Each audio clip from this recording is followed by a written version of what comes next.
लग्नानंतर होईलच प्रेम या मालिकेच्या आजच्या भागामध्ये म्हणजेच 5 एप्रिलच्या भागामध्ये प्रेक्षकांनो आज त्यांनी एंडिंग मात्र अगदी धमाकेदारच दाखवलेलं आहे की जेव्हा काव्याचं सर्व सत्य त्यांच्यासमोर आलेलं असतं आणि विक्रम पार्थ चक्क जीवाला मारत असतात आणि नंदिनी तर विश्वासघात केलास ना तू माझा असं म्हणून त्याच्यासमोर रडतच असते। तर चला सुरुवातीपासून बघूयात। अनिशा आणि काव्या एकमेकींच्या सोबत बोलत असतात तर त्यावेळेस काव्या जीवाबद्दल अनिशाला सांगत असते आणि ती म्हणते की मी जीवाला म्हणाले की मी आपल्याबद्दल सगळ्यांना सांगते। मग तो म्हणाला की तू सांगितलंस ना तर मी सगळ्यांना सांगेन की माझं हिच्यावरती प्रेमच नव्हतं।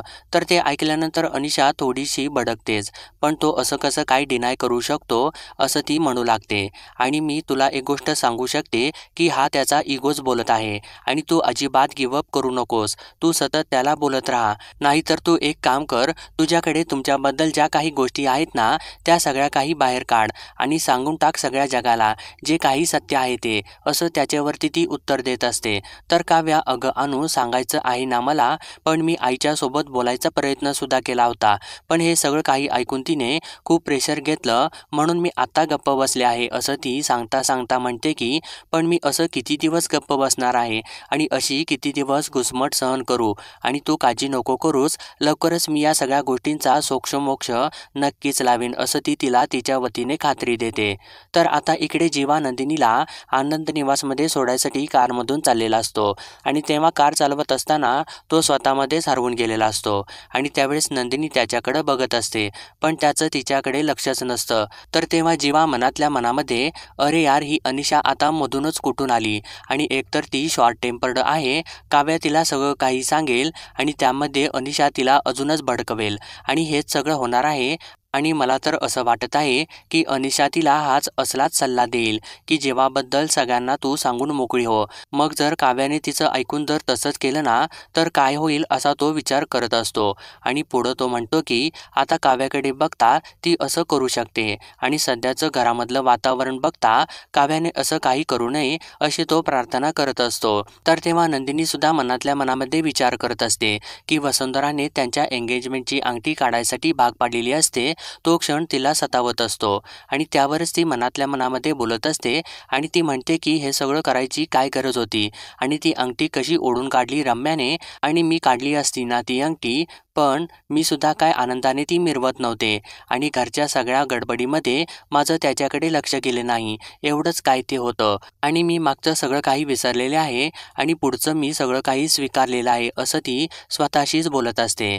तर आता इकडे बघा प्रेक्षकांनो, वसुंधरा तीच अंगठी आपल्या हातामध्ये घेऊन त्याच्याकडे बघत असते आणि ही आहे नंदिनी पार्थच्या साखरपुड्याची अंगठी। आणि तसं बघायला गेलं ना तर आता नंदिनीला पार्थबद्दल काही वाटत सुद्धा नाही, पण तरीसुद्धा जेव्हा रम्याने तिच्या बोटामधून ही अंगठी हिसकावून काढली ना तेव्हा माझा जीव मात्र सुखावलेला होता। आता तू बघशीलच नंदिनी, या अंगठीसारख्या बऱ्याच गोष्टी मी तुझ्याकडून हिसकावून घेणार आहे असं ती स्वतःशीच बोलून स्वतःच खुश होत असते। तर आता इथे परत ते दोघे आनंद निवासमध्ये चाललेले असतात, तोच सीन दाखवलेला आहे। तर आता नंदिनी जीवाला म्हणते की तुम्ही गाडी चालवताना एवढं शांतच असता का, कारण आम्हाला एवढं शांत बसायची सवयच नाही गाडीमध्ये, आम्हाला म्हणजे आम्ही सगळे मोहिते फॅमिली आणि आम्ही जेव्हा गाडीमधून जातो ना तेव्हा खूप आवाज सुरू असतो आणि मेन म्हणजे हा सगळा आवाज ना काव्याचाच जास्त असतो असं ती जीवाला सांगतच असते। तर त्यावेळेस जेव्हा ती काव्याचं नाव घेते ना तर तेव्हा जीवा तिच्याकडे धक्का लागल्यासारखाच बघतो। तर नंदिनी पुढं म्हणते की तिची आणि आरुषीची सारखी भांडणं सुरूच असतात। खरं तर काव्या बोलायला लागली ना की इतर कोणी बोलायचं नाही, हे मात्र कायमचं ठरलेलं आहे आणि इतक्या दिवसात मी तिला असं बोलताना सुद्धा पाहिलेलं नाही, पण आज मी काव्यासाठी खूपच खुश आहे असं ती जीवाला सांगत असते। तर त्यावेळेस जीवा का असं तिला विचारतो तर नंदिनी कारण तिची मैत्रीण अनिशा आली आहे ना आणि कोणीतरी तिच्या जवळचं आलेलं आहे त्याच्यामुळेच मला थोडं बरं वाटलं आणि काव्याची मैत्रीण आहे म्हटल्यानंतर निदान तिच्या जवळ तरी ती तिचं मन मोकळं करेल असंच वाटत आहे असं ती सांगत असते। आणि कधी काळी मी सुद्धा तिची मैत्रीणच होते, पण आता जशी अनिशासोबत तिची भेट झाली आहे ना तशीच तिची जीविकासोबत सुद्धा भेट होईल असं ती जीवाला सांगत असते। आणि ते ऐकल्यानंतर मात्र जीवा चांगलाच घाबरतो आणि अचानकपणे मागे पुढे न बघता जोराचा ब्रेक दाबतो आणि त्याला धक्काच बसतो। तर नंदिनी काय झालं असं म्हणून धक्क्याने त्याच्याकडे बघते आणि परत पुढे बघून अरे बापरे तिकडे सिग्नल आला का मला कळालंच नाही असं ती म्हणू लागते आणि नेमकं तेव्हा तिथे सिग्नल आलेला असतो. तर इतक्यात एक मुलगी गजरे विकायसाठी खिडकीवरती येते. तर तेव्हा जीवा काच खाली करतो तर ती मुलगी दादा वहिनीसाठी गजरा घ्या ना असं जीवाला म्हणत असते. तर तेव्हा जीवा नाही असं म्हणतच असतो. इतक्यात नंदिनी तिला कितीला दिलेस गजरे असं विचारते. तर तेव्हा ती मुलगी फार नाही 20 रुपयाला एक आहे घ्या ना दादा असं जीवाला ती परत म्हणत असते. तर तेव्हा नंदिनी हो आम्ही घेतो पण मला एक गोष्ट सांग तू शाळेत जातेस का असं त्या मुलीला ती विचारते. तर तेव्हा ती मुलगी शाळेत जाते ना आणि शाळा तर दुपारची असते तोपर्यंत मी आईला मदत करते असं ती सांगत असते. तर तेव्हा जीवा चक्क 100 रुपये काढून तिच्या आईच्या हातामध्ये देतो. तर तेव्हा ती आई 100 रुपयाचे गजरे का असं म्हणून 100 रुपयाचे गजरे जीवाच्या हातामध्ये देते आणि बापरे दादांचं वहिनीवरती खूपच प्रेम दिसत आहे की असं म्हणते. तर तेव्हा जीवा आणि नंदिनी एकमेकांच्या डोळ्यात बघतात आणि थोडंसं शांत होतात. तर तेव्हा त्या दोघीसुद्धा तिथून निघून जातात आणि जीवा परत गाडी पुढे चालवू लागतो आणि नंदिनी मनातल्या मनामध्ये जीवा तुमच्याकडून मिळालेला हा पहिला गजरा आहे असं ती बोलत असते. तर आता इकडे बघा प्रेक्षकांनो रम्या वसुंधराजवळ आलेली असते. त्यावेळेस तिच्याकडे बघितल्यानंतर वसुंधरा काय झालं तू काव्याच्या रूम बाहेर ऐकायला गेली होतीस ना मग काय बोलल्या त्या दोघीजणी असं तिला विचारत असते. तर तेव्हा रम्या काय बोलत होत्या त्या दोघीजणी काय चिवचिव करत होत्या काय माहिती कारण काही ऐकूच येत नव्हतं आणि ती कल्पनासुद्धा त्यांच्यासाठी नाश्त्याचा ट्रे घेऊन चाललेली होती. मग मी तिच्याकडून तो ट्रेसुद्धा घेतला आणि काव्याच्या डोअरवरती नॉक केलं. मग हिने मात्र मला बाहेरच्या बाहेरच पळवून लावलं आत येऊच दिलं नाही असं ती वसुंधराला सांगते. तर ते ऐकल्यानंतर वसुंधरा म्हणते की अरे बापरे मग एवढं काय गॉसिप करत होत्या त्या दोघीजणी. तर तेव्हा रम्या काय माहिती काय चाललेलं होतं त्या दोघींचं पण इतकं मात्र समजलेलं आहे की काहीतरी गडबड नक्कीच आहे. आणि पुढं ती म्हणते की अगं आई तू एक गोष्ट ऑब्झर्व केली आहेस का की ती अनिशा जेव्हा आली ना तेव्हा त्या काव्याचा चेहरा पांढरा पट्ट पडलेला होता म्हणजे तिच्या येण्याने ती सरप्राईज नाही झाली तर तिला शॉक बसलेला होता असं ती वसुंधराला सांगत असते. तर ते ऐकल्यानंतर वसुंधरा हो तुझं बरोबर आहे आणि ते मला सुद्धा जाणवलेलं आहे पण ही अनिशा कोण आहे आणि ती संगीताला आली होती का असं ती रम्याला विचारते. तर त्यावरती रम्या अगं आई तू तर कमालच आहेस किती माणसं होती तिथे तुला काय माहिती ती अनिशा आली होती का नव्हती ते असं तिला सांगते. तर वसुंधरा तू तर खरंच मूर्ख आहेस कारण तिथे संगीत आणि मेहंदीमध्ये मी काही आनंद साजरा करत नव्हते मी नंदिनीच्या किडनॅपिंगचं प्लॅनिंग करत होते कारण सगळीकडे आणि सगळ्यांच्यावरतीच माझं बारीक लक्ष होतं. ही गोष्ट तुझ्या लक्षात येत आहे का आणि त्यामुळेच मी खात्रीने सांगू शकते की ती अनिशा संगीताला कुठेच दिसली नव्हती. तर ते ऐकल्यानंतर रम्या म्हणते की अगं आई या सगळ्यावरून तुझ्या एक गोष्ट लक्षात येत आहे का की काव्या आपल्यासोबत खोटं बोलत आहे पण ती का खोटं बोलत असेल आणि माणूस खोटं केव्हा बोलतो असं ती वसुंधराला विचारते. तर त्यावर वसुंधरा म्हणते की ज्या वेळेस तो आपल्यापासून काहीतरी लपवत असतो ना तेव्हाच तो खोटं बोलतो. तर रम्या तू अगदी बरोबर बोलत आहेस पण ती काव्या काय लपवत आहे आपल्यापासून आणि जे पण ती लपवत असेल ना ते ती लवकरच स्वतः येऊन मला सांगेल पण त्या अगोदर मला तिचा विश्वास संपादन करून घ्यावा लागेल आणि एकदा का तिचा माझ्यावरती विश्वास बसला ना की मग ती स्वतःच मला सगळं काही सांगेल. मग ती अनिशा नाही तर ही रम्या तिची बेस्ट फ्रेंड असणार आहे आणि आता ती जसं तिच्यासोबत दार लावून सगळं काही शेअर करत आहे ना तसंच ती माझ्याबरोबर सगळं काही शेअर करेल असं ती वसुंधराला सांगत असते. तर तेव्हा वसुंधरा म्हणते की तो दिवस लवकरात लवकर यावा म्हणजे मिळवलं असं म्हणून त्या दोघी आनंदित होतात. तर आता परत रम्या अगं आई लवकरच येईल तू अजिबात काळजी करू नकोस असं तिला सांगते. तर इकडे आता बाहेर मानिनी बसलेली असते आणि त्याच वेळेस काव्या आणि अनिशा या दोघींचं बोलणं संपून त्या दोघीसुद्धा तिथं येतात. तर त्यावेळेस अनिशा मानिनीला काकू येते मी असं सांगते. तर तेव्हा मानिनी निघाली आहेस का असं तिला म्हणते आणि आज सरप्राईज द्यायला आलेली आहेस पण पुढच्या वेळेला सांगून ये म्हणजे मग तुझ्यासाठी काहीतरी खास बेत करूयात असं तिला सांगते. आणि तसंसुद्धा जीवाने तुमच्या मैत्रीबद्दल मला कधी काही सांगितलेलंच नाही म्हणजे तो त्याच्या मित्रमैत्रिणींच्या विषयी सगळं काही मला सांगतो म्हणूनच मी म्हणत आहे असं ती म्हणत असते. तर तेव्हा अनिशा मानिनीला प्रत्येक मैत्रिणीबद्दल तुम्हाला माहिती आहे का असं तिला विचारते. तर मानिनी हो मला त्याच्या प्रत्येक मैत्रिणीबद्दल माहिती आहे म्हणजे कालपर्यंत तर तो सगळं काही मला सांगायचा आणि खरं तर चुकीचं नसेल लपवण्यासारखं काही नसेल ना तर घरच्यांना सांगायला काय हरकत आहे असं ती ती त्याच्यावरती म्हणते. आणि तुमची मैत्री संगीत समारंभामध्ये झाली आहे ना, मग तर जीवाने मला सांगायला काहीच हरकत नव्हतं. पण ठीक आहे, तो जिथे जातो ना तिथे तो मैत्री करतो हे मात्र मला माहितीच आहे. आणि तू काव्याची मैत्रीण आहेस ना, मग अधूनमधून नक्कीच येत जा, तिला सुद्धा बरं वाटेल असं ती अनिशाला सांगते. तर त्यावेळेस अनिशा, काकू मी आता येते असं तिला सांगते. तर तेव्हा मानिनी, बाबांची काळजी घे असं अनिशाला सांगते. आणि त्यावेळेस अनिशा तिथून निघून जाते. आणि त्यानंतर लगेचच काव्या आतमध्ये चाललेली असते. तर मानिनी काव्याला थांबवते आणि ये ना, बस ना इकडे माझ्यासोबत असं तिला म्हणते. आणि तिला आपल्याजवळ बसवून, बाळा असं सारखं सारखं खोलीमध्ये जाऊन बसू नकोस, चार चौकांच्या मध्ये थोडंसं बस ना, माझ्यापाशी बस ना, गप्पा मार माझ्यासोबत, मी भाजी निवडत आहे मला मदत करतेस का असं तिला विचारते. आणि ठीक आहे, जर भाजी निवडायला तुला आवडत नसेल ना तर नुसत्या गप्पा मार ना, मला तुझ्याबद्दल सांग, तुला काय आवडतं काय आवडत नाही, पुढच्या आयुष्यामध्ये काय करायचं आहे हे सर्व काही मला ऐकायला आवडेल, किंवा मी सांगेन माझ्याबद्दल, आपल्या घरच्यांच्याबद्दल असं ती म्हणते. आणि पार्थबद्दल सांगेन, जीवाबद्दल सांगेन असं ती बोलतच असते. इतक्यात काव्या थोडीशी भडकते आणि कोणाबद्दल मला जाणून घ्यायचं नाही असं म्हणते. आणि उत्साहाने माझ्याबद्दल काही सांगावं अशी माझी इच्छा अजिबात होत नाही. पण मानिनी काकू, तुम्हाला तर सगळंच माहिती आहे ना, तरीसुद्धा तुम्ही माझ्याकडून का अपेक्षा ठेवत आहे असं तिला विचारते. त्यावर मानिनी, बाळा मी अपेक्षा नाही ठेवत, खरेच अपेक्षा ठेवत नाही मी, पण तुला एक गोष्ट सांगू का, की असं सारखं सारखं दार लावून एकाच खोलीमध्ये बसून काहीच होत नाही. प्रत्येक प्रश्नाचं एक उत्तर असतं, फक्त आपल्यालाच ते शोधावं लागतं. आणि आपण शोधलं ना की मग ते उत्तर सापडतं सुद्धा, असं तिला सांगायचा प्रयत्न करत असते. आणि आपण आपल्या मनावरचं ओझं असं गाठोड्यामध्ये बांधून आपल्या पाठीवरती लादत ते फिरत असतो. आणि कधीतरी ते गाठोडं खाली ठेवायचं असतं आणि त्याच्या गाठी आपल्या आपणच सोडवायच्या असतात, मग छान वाटतं असं ती काव्याला सांगायचा प्रयत्न करत असते. तर तेव्हा काव्या थोडंसं थांबते आणि मी सांगू का माझा प्रॉब्लेम असं तिला विचारते. तर तेव्हा मानिनी, अगं काव्या सांग ना, तू मोकळेपणाने माझ्यासमोर बोल असं म्हणते. तर त्यावेळेस काव्या चक्क तिच्या आणि जीवाबद्दल सांगणार असते आणि ती म्हणते की माझं असं म्हणून ती पुढे सांगणारच असते. इतक्यात नंदिनी तिथं येते आणि आई अशी मानिनीला हाक मारते. तर तेव्हा मानिनी, अगं तू आलीस का असं तिला विचारते. तर तेव्हा नंदिनी, मी तुम्हाला म्हणाले होते ना की जेवणाच्या आधी नक्कीच येईन, आणि आता मला सांगा की काय काय करायचं आहे ते असं तिला विचारते. तर मानिनी, अगं तू आत्ता तर आली आहेस ना, थोडंसं बस, मी तुला पाणी देऊ का असं तिला विचारू लागते.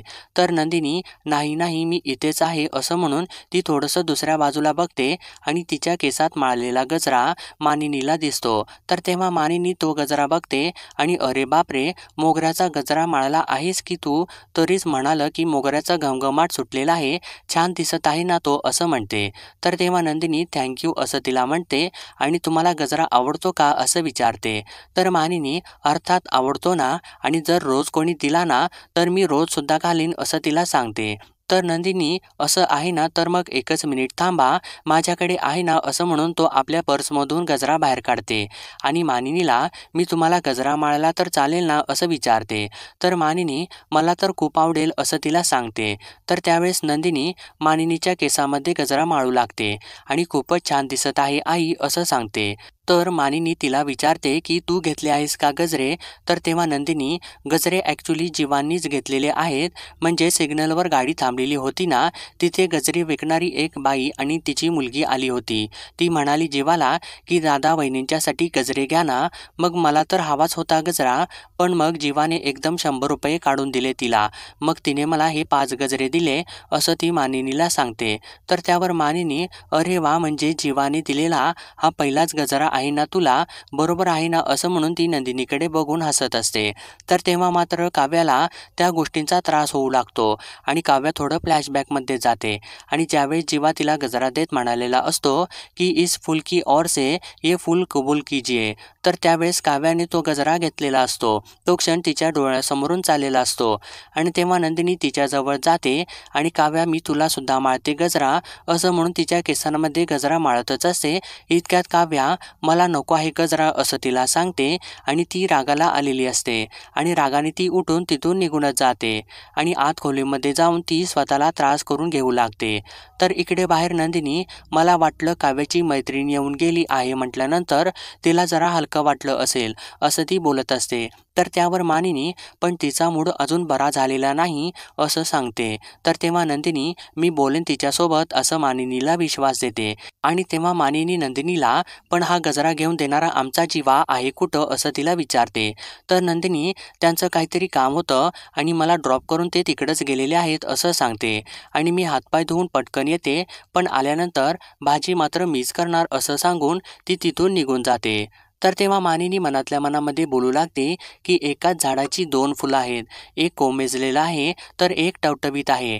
आणि अशाच वाटतात ना या दोघी बहिणी. आणि खरं तर आईवडिलांनी सगळ्या मुलांच्यावरती सारखे संस्कार केलेले असतात, तरीसुद्धा ज्याचा स्वभाव जसा असतो ना तसाच तो वागणार असं ती बोलत असते. तर आता बघा प्रेक्षकांनो, इथे त्यांनी युग आणि आरुषी या दोघांचा सीन दाखवलेला आहे. तर ते दोघे भेटलेले असतात आणि आरुषी युगला विचारत असते, आता तरी तू मला सांगणार आहेस का की मला इथं का बोलवलेलं आहेस ते असं विचारते. तर युग म्हणतो, मी तुला इथं तुझ्या काव्याताईबद्दल बोलायला बोलवलेलं आहे. तर आरुषी काय केलेलं आहे तिने असं त्याला प्रश्न करते.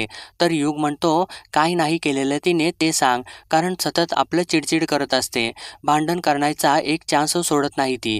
आणि ती शांत राहूच शकत नाही, नॉर्मल कधी वागतच नाही, ती एकदम वियर्ड आहे असं तो बोलतो. तर ते ऐकल्यानंतर मात्र आरुषी त्याच्यावरती चिडते आणि यू जस्ट शट अप असं त्याला म्हणते.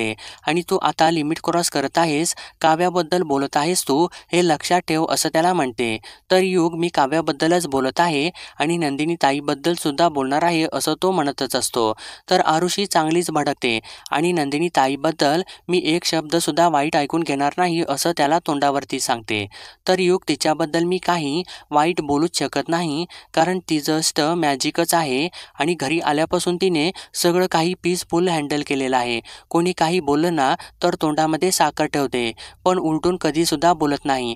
आणि तिच्या एक्झॅक्ट अपोजिट ही काव्य आहे आणि तिच्या अशा वागण्यामुळे माझा पार्थदादा डिस्टर्ब झालेला आहे असं तो सांगतो. तर तेव्हा आरुषी थोडीशी शांत होते आणि डिस्टर्ब होत आहे म्हणजे एक्झॅक्टली काय होत आहे ते मला सांग असं त्याला विचारते. तर युग, अरे खूप काही झालेलं आहे, अगदी छोट्या छोट्या गोष्टींच्यावरती तो रागराग करत आहे, फोकस तर पूर्णपणे हलून गेलेला आहे त्याचा.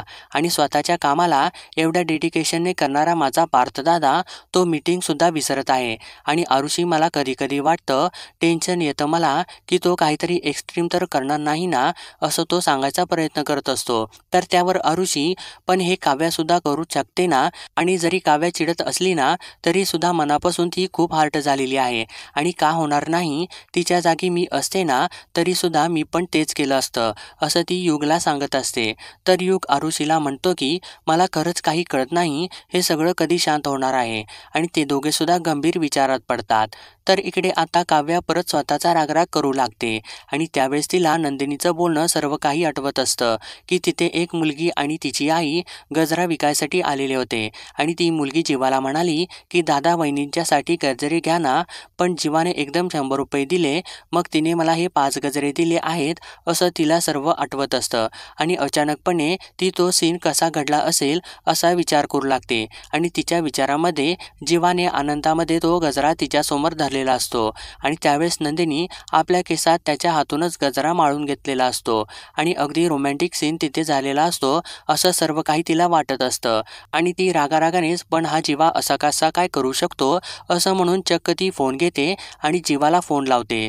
तर त्यावेळेस जीवा इकडे बाहेर एकटाच उभा असतो आणि तेव्हा तो काव्याचा आलेला फोन बघून कट करून टाकतो आणि त्यानंतर काव्या परत जीवाला फोन लावते. तर तेव्हा जीवा तो फोन बघून परत कट करून देतो आणि मनातल्या मनामध्ये काव्या सारखं सारखं का फोन करत आहे आणि नक्की काय झालेलं असेल घरी असं म्हणून त्याला टेन्शन येत असतं. आणि काव्याने काही तमाशे तर घातले नसतील ना, आणि मी अनिशाला फोन करू का असं तो म्हणतो. आणि परत थोडं थांबून, नको त्यानंतर ती काव्याला सांगेल आणि मी तर काव्याचा फोनच उचलत नाही ना, आणि आता काय करू असं म्हणून त्याला त्रास होत असतो आणि असं काय होत आहे मला असं तो बोलत असतो. तर इकडे काव्या वैतागलेली असते आणि माझा फोन उचलायला वेळ नाही का याच्याकडे पण ताईसाठी मात्र गजरे घ्यायला याच्याकडे वेळ आहे असं ती बोलत असते. तर प्रेक्षकांनो इकडे जीवाला मात्र तो सर्व विचार करून जोराचा घाम फुटत असतो आणि तो अस्वस्थ होत असतो आणि इकडे काव्या खूपच चिडचिड करत असते. तर आजचा भाग इथेच संपतो आणि पुढील भागामध्ये आपण पाहणार आहोत प्रेक्षकांनो इथे एक असा भयंकर प्रसंग दाखवलेला आहे की चक्क विक्रम जीवाला जोराचा कानाखाली मारतो आणि तेव्हा सर्वजण त्याच्याकडेच रागाने बघत असतात. तर त्यानंतर पार्थ येतो आणि जीवाला जोराने खेचत तुझं आणि काव्याचं एकमेकांच्या वरती प्रेम होतं ना, तर तू हे अगोदर का नाही सांगितलंस असं त्याच्यावरती जोराने ओरडतो. तर विक्रम का तू 2-2 मुलींची आयुष्य उद्ध्वस्त केलीस असं ओरडतो. तर नंदिनी त्याच्या समोर येऊन रडू लागते आणि देव मानलेलं होतं मी तुम्हाला, किती अभिमान वाटला होता मला आणि मला असा नवरा मिळालेला आहे की जो माझी मान झुकू देणार नाही, पण आता तुम्हाला नवरा म्हणायची सुद्धा लाज वाटते असं ती रडत रडतच बोलत असते. तर प्रेक्षकांनो काव्याने घरामध्ये सगळ्यांना सर्व काही सत्य सांगून हा गोळ घालून ठेवलेला असतो आणि त्यामुळेच जीवावरती ही परिस्थिती ओढावलेली असते. तर आता पुढं नेमकं काय होणार हे येणाऱ्या भागामध्ये आपल्याला कळेलच. तर प्लीज प्रेक्षकांनो आपल्या चॅनलला सबस्क्राईब करा आणि व्हिडिओ जर आवडला असेल ना तर लाईकसुद्धा नक्कीच करा.